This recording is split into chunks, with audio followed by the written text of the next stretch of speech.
how energetic you will feel throughout the day, whether your metabolism will be fast or slow, whether your blood sugar will spike or stay stable, how strong your junk food cravings will be, whether you will end up overeating at lunch or dinner. Now it might sound surprising, but all of this depends heavily on what you eat for breakfast. There is a reason why breakfast is called one of the most important meals of the day. It's quite literally named breakfast because it's the first meal that breaks the overnight fast, which means that at this time body is not just in the need of good nutrition, but also it is in a state where it absorbs nutrients much more effectively. So it will greatly benefit us if we feed our body something nutritious at this time. But the problem is that either we end up eating just about anything in the name of breakfast, or worse, we spend extra money thinking we are eating something better, but rather we end up picking up junk food from outside. In this video, I am going to share foods that you should absolutely avoid in breakfast. And at the same time, we will talk about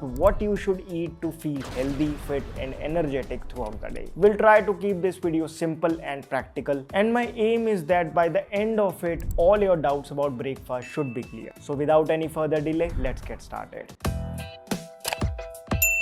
Hello friends, welcome to FitTuber. The first thing that many people eat in the morning but really shouldn't is chai and rusk. So many people just have tea with some rusk and head off to work. But pick up any rusk packet from the market and you will find that it mostly has three things: maida, sugar and refined oil. The most popular ones like Parle rusk, its first ingredient is maida. Then it has around 6 teaspoons of sugar and it's made in the worst of oils, refined palm oil. Think about it. Does it even have N of nutrition? If you start your day with this, you will get a short burst of energy and then you will feel hungry again in no time. But their marketing people are smart. They know that we Indians won't give up chai so easily. So they try to pair rusk with chai in such a way that now every time we drink tea, we consume a few rusks along. Bisk Farm rusk नहीं तो चाय नहीं।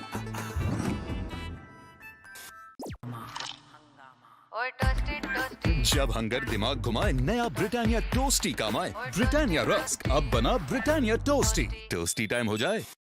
Biscuit brands do the same. Bread, since it is also made of maida, isn't better either. Whether it's rusk, biscuits or bread, none of them contain any fiber, any protein or any complex carbs that could give your body long-lasting energy. When we start our day with such empty foods, our body keeps asking for more food the whole day. Instead, try eating 2 chapatis with paneer bhurji in the morning. You won't even look at food for the next 4 hours. But what is it about paneer bhurji that keeps us full? It's two things: protein and healthy fats. These two macronutrients neither spike your blood sugar nor make you feel hungry too soon. Look at this graph. Compare carbs to proteins and fats. You'll get the idea.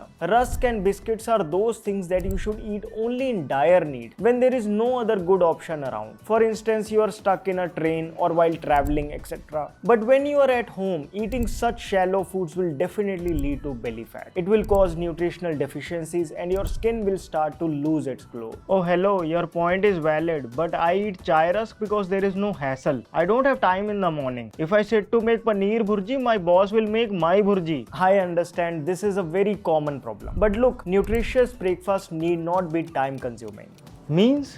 For example, if you eat 2 bananas with a handful of peanuts, that gives your body proper nutrition and keeps you full for longer. Compared to rusk, this is 100 times better. When I lived in South India, I saw people simply making curd using leftover rice from the night before. That rice would ferment overnight and in the morning they would get curd rice ready, which is full of natural probiotics. This is a very smart breakfast option that supports gut health and requires no morning effort. Honestly, even probiotic supplements can't match it. Or just make some chana sattu and dry fruit laddus in advance. In the morning, just eat 2 laddus with milk or even tea. Still far better than rusk and chai. If you have sprouts at home, add chopped onion, tomato, cucumber, ginger and some basic spices. Your body will thank you. A few months back, I also shared a video where I mentioned 4 things: figs, raisins, almonds and walnuts. Just soak them overnight and eat them in the morning. You will have so much energy that you will run like Milkha Singh all all day long. The main point is the body needs nutritious fuel in the morning. You have probably heard the saying, eat breakfast like a king. But that doesn't mean stuffing yourself. In Ayurveda, it's explained beautifully. A king has to make important decisions, but he is also old. So he has to eat according to his weak digestive strength. Smaller portions, but nutrient-rich food. Even eating a bowl full of any one seasonal fruit in the morning is a great breakfast. No, it won't spike your blood sugar because fruits have natural sugar, and along with that they have fiber and antioxidants that actually help reverse diabetes. Supermodel and fitness icon Milan Suman eats fruits for breakfast. Hear it from him. So breakfast, fruits. I eat a whole papaya, or maybe two if they're small. I eat half a watermelon because watermelons are big. I eat whatever seasonal fruit there is. Suppose it's a mango season, then I have 5 or 6 mangoes. I eat a lot of bananas. So if we sum up, rusk, biscuits, even the ones that say digestive, high fiber millet on the label are not suitable for breakfast. On the other hand, fruits, soaked dry fruits or fermented curd rice, these are low effort but extremely nourishing breakfast choices. What other zero effort breakfast ideas do you have? Do share them in the comment. Next food on the list is Nutrilite. Who eats Nutrilite for breakfast? We eat butter. I used to think the same, but some time ago I was in Dehradun and I went to a place for breakfast. I asked the guy to make dosa, but I requested him to use butter instead of oil. And what do I see? He's cooking it in Nutrilite. I said, Bhaiya, I asked for butter, not this. He said, this is what we use here. I was shocked. Later, I saw that Nutrilite is being used almost everywhere, like on paranthas, on bread. Wherever there is supposed to be butter, they are using Nutrilite. Unless you specifically ask them to use Amul butter. What's the difference between Nutrilite and Amul? Different companies, but both are butter, right? If that's what you think, then let me clarify. The difference between Amul butter and Nutrilite is similar to the difference between Desi ghee and Dalda. Nutrilite isn't even butter. It can only be called butter if it's made from milk, but it's not. Nutrilite is a fat spread. The company itself doesn't call it butter, but it does call it healthy.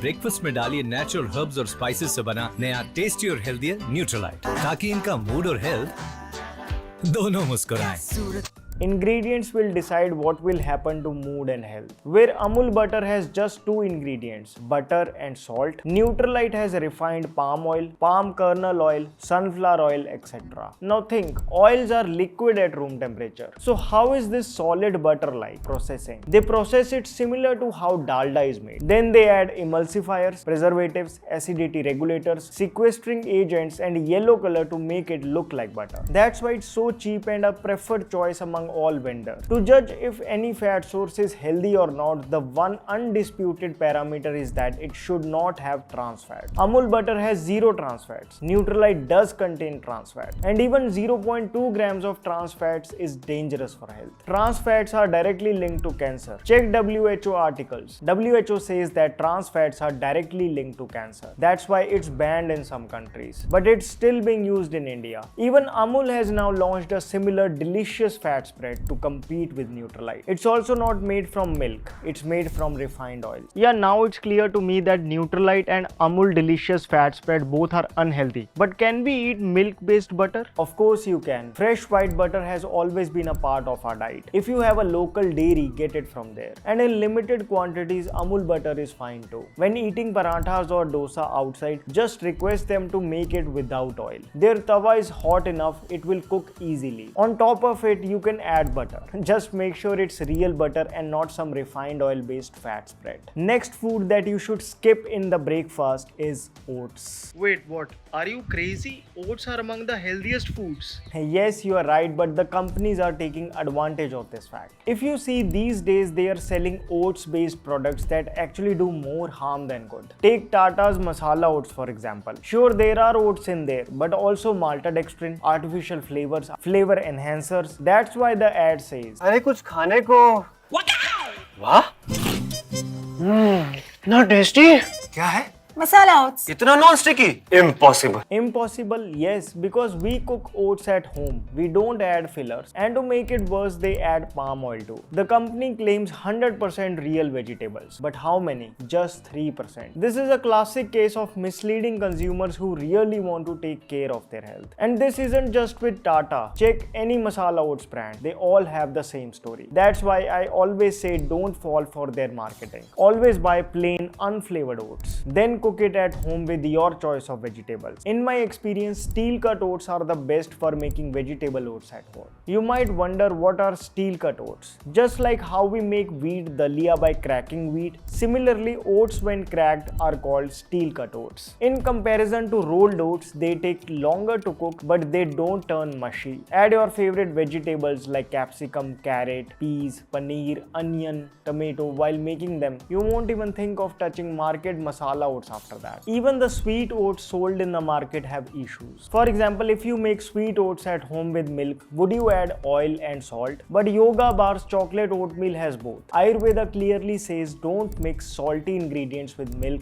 or it could lead to skin problems. Muscle Blaze chocolate oats has artificial flavor, salt too. Pintola's high protein oats uses instant oats, the most processed kind of oats. Protein used comes from textured soy, worst quality protein, and sugar is chemically refined. Even they have salt. Are these chocolate oats or toothpaste? क्या आपकी toothpaste में नमक है? But I often have chai with salty parantha. Is that wrong? Look, it's not the best. Try to keep half an hour gap. These oats are still okay, but things like Kellogg's Chocos, Choco Fills or granola, eating these regularly in breakfast is a fast track way to get diabetes. Who wants that? Bottom line is, flavored oats or cereals, stay away from them. Instead, try this easy 2-minute chocolate oatmeal. Boil a glass of milk, add rolled oats in it. They will get cooked in the steam. Add cocoa powder, dates, raisins or figs for sweetness. Toss in some soaked nuts. It tastes so good that you will wonder why you ever wasted money on market cereals. From a breakfast point of view, this is a perfectly balanced meal. Oats have a special insoluble fiber called beta-glucan which keeps you full and cleanses your stomach. So make it a rule to always buy plain unflavored oats from the market and make it sweet or salty at home. We will quickly discuss the healthy breakfast options that you can eat, but before that I want to share with you a toxin-free face wash. Try Mamaearth's Chia oil-free face wash, specially formulated for normal to oily skin. If your skin is oily, prone to pimples, and you're looking for a face wash with no harsh chemicals that also leathers well and removes oil,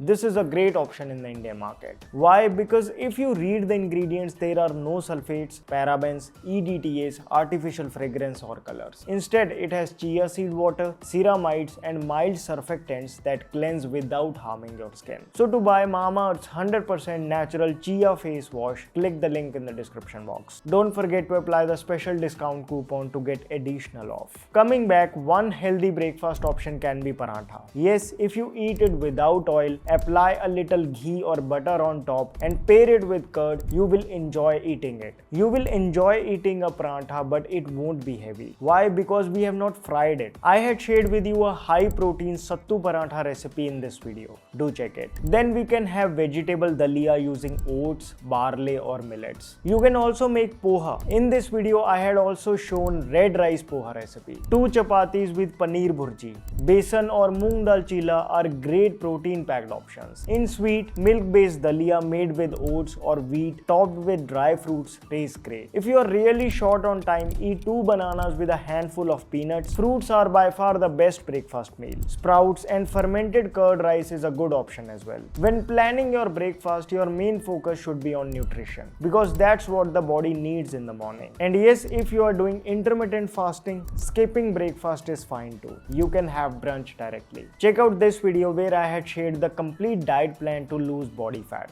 From breakfast to dinner, I have tried to give many options. My name is Vivek. I thank you so much for watching.